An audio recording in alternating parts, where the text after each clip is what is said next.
Bravo! Vous faites partie des 13 millions de coureurs à pied et plus particulièrement des 3 millions de compétiteurs.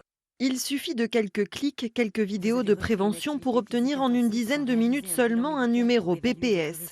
C'est ce Pass Prévention Santé délivré par la Fédération française d'athlétisme qui permet à tous de participer à une course à pied. Vous êtes fumeur?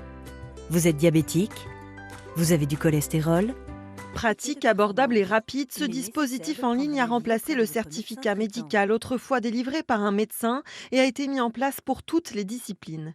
Pascal Thiriot organise 4 courses à pied majeures dans la région, de plus en plus prisées. Pour le semi-marathon de Nice, le nombre de participants a doublé en 5 ans. Il appelle aujourd'hui à la responsabilité de tous. Tout le monde peut se mettre à la course à pied, mais sans faire n'importe quoi. Quand je vois des personnes qui arrivent sur un semi en plus de 2 heures et qui sprintent comme des calus sur les 200 derniers mètres, je dis c'est n'importe quoi.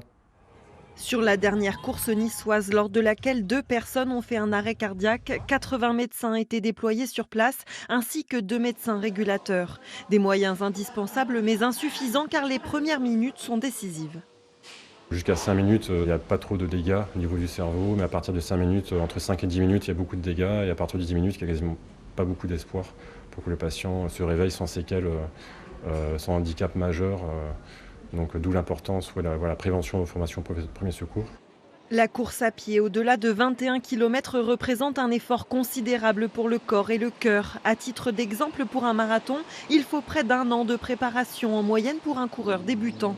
La formation aux gestes de premier secours demande, elle, une journée d'entraînement seulement.